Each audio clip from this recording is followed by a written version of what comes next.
IB syllabus పెట్టినప్పుడు మీకేమనిపించింది? అసలు ఆ థాట్ అనేది ఒక ప్రభుత్వం ఆలోచించలేనిది. అంటే రీసెంట్‌గా నేను విన్నాను. కేంద్రీయ విద్యాలయకి సంబంధించి కూడా వాళ్ళు జస్ట్ కొన్ని ఇంప్లిమెంటేషన్ చేయడం అంటేనే వాళ్ళు చేయలేకపోతున్నారు. అంటే సెంట్రల్ గవర్నమెంట్ మేనేజ్ చేసే స్కూల్స్ గూడా. అవును. అయితే ఆ ప్రిన్సిపల్ ఒకావిడ మాట్లాడారు.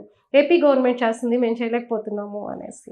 ఇలాంటివి చూసినప్పుడు as a part of government and part of Jagan party and part of Jagan system మీకేమనిపిస్తుంది? We are very proud to work under him. చాలా కొంతమందికి మాత్రమే ఇలాంటి ప్రివిలేజ్ వస్తుంది. And I'm blessed to work with Jaganmohan Reddy sir under his leadership. Because చూడండి, IB syllabus అనేది only for పెద్దింటి పిల్లలకి ఉంటుంది. ఇది యెస్. ఇటువంటి దాన్ని కూడా చదివించుకోవాలంటే unit 3 to 4 lakhs per annum. అటువంటిది ఈరోజు గవర్నమెంట్ స్కూల్స్లో ఇంట్రడ్యూస్ చేయడం, బీద పిల్లలకు, సాదా పిల్లలకు, వెనకబడిన కులాలందరికీ కూడా ఇటువంటి సిలబస్ని తీసుకొని రావాలి. To get them prepared for an competitive world అనేది ఇట్స్ ఇన్నోవేటివ్ ఐడియా. ఇది ఎవరు చేయలేరు, కేవలం జగన్మోహన్ రెడ్డి గారు మాత్రమే ఇలాంటి ఐడియాస్ ఆయనకే వచ్చేది. అండ్ ఇంప్లిమెంటేషన్ కూడా to the last person saturation మోడ్లో చేసుకుంటారు ఆయన. సో నిజంగా hats off to our CM sir. మీకు కూడా వండరేస్తుంటుందా? డెఫినెట్లీ కదా, క్యాబినెట్లో మన సార్ చెప్పినాడు, we feel so happy and we feel so blessed ఆయన లీడర్షిప్లో మనం వర్క్ చేసుకుంటున్నామని. 7 లక్షల నుంచి 10 లక్షల మంది కార్యకర్తలు వైసీపీ సిద్ధం సభకు వచ్చారు అనంతపురం జిల్లాలో రాప్తాడులో జరిగితే. అందులో చాలా తక్కువ మంది, 2-3 మాత్రమే మాట్లాడారు. అందులో మీరొకరు. అంటే ఆ అవకాశం ఎలా వచ్చింది? ఇంకొకటి, చాలామంది ఉన్నారు అక్కడ లీడర్స్ మాట్లాడడానికి. మీకన్నా కూడా అనొద్దు, బాగా వక్తలు ఉన్నారు అక్కడ. బట్ మీకు అవకాశం వచ్చింది, దాన్ని ఎలా మీరు చెప్తారు?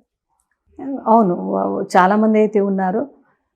అనంతపురం జిల్లా మినిస్టర్గా నాకు అవకాశం ఇచ్చినారు. ఆ అవకాశాన్ని కూడా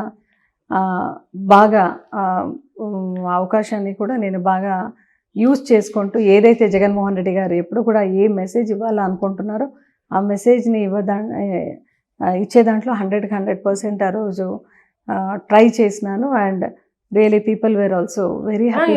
I think you are success అనుకుంటాను. చాలా ట్రోల్ అయినాయి కూడా అవి సోషల్ మీడియాలో.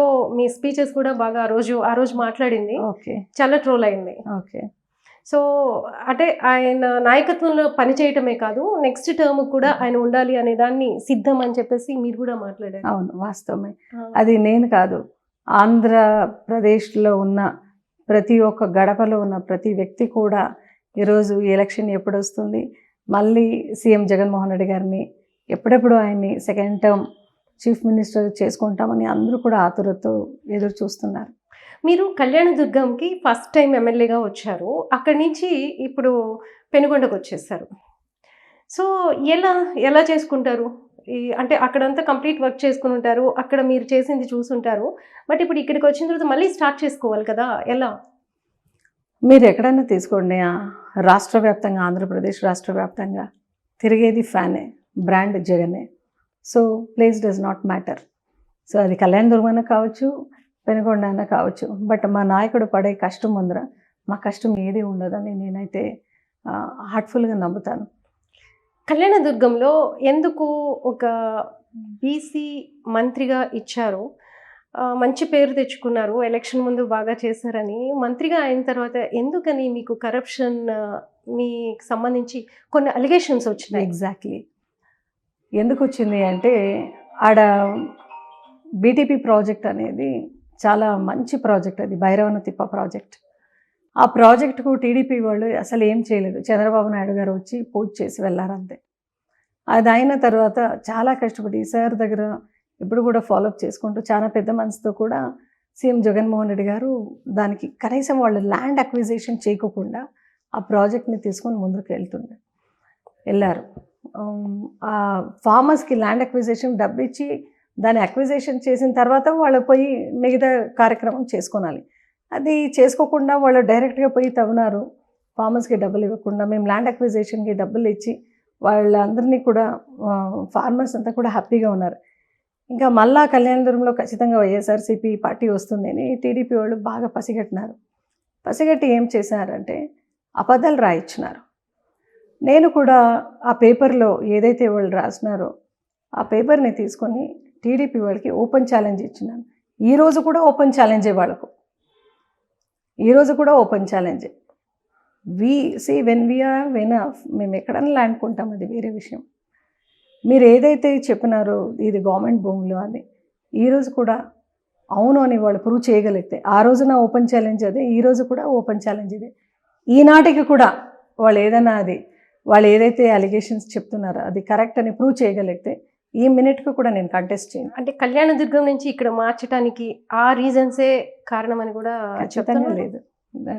అంటే మరి ఎందుకని అంటే నేను అన్నాను కదా, whatever the allegations they are baseless. అది బేస్లెస్. చంద్రబాబు నాయుడు గారు 2 ఎకరాల భూమి ఆ రోజు ఆయన పోటీ చేసినాడు ఎమ్మెల్యే. ఆ కాలానికి మా తాతగారు రాయదుర్గంలో ఎమ్మెల్యే. ఆ కాలానికి మాకు 500 acres భూమి ఉన్నింది, ఇంకా ఎక్కువ భూమి ఉన్నింది మాకు. So whatever it is, we have come from such a family. So the legacy will be continuing it. Now the people who have raised allegations వాళ్ళపైనే ముందు పెట్టినాం.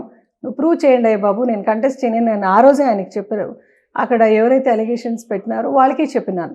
ఈరోజు కూడా నా ఓపెన్ ఛాలెంజ్ అదే, if they are able to prove, ఈరోజు కూడా నేను కంటెస్ట్ చేయను. Please subscribe Dot News.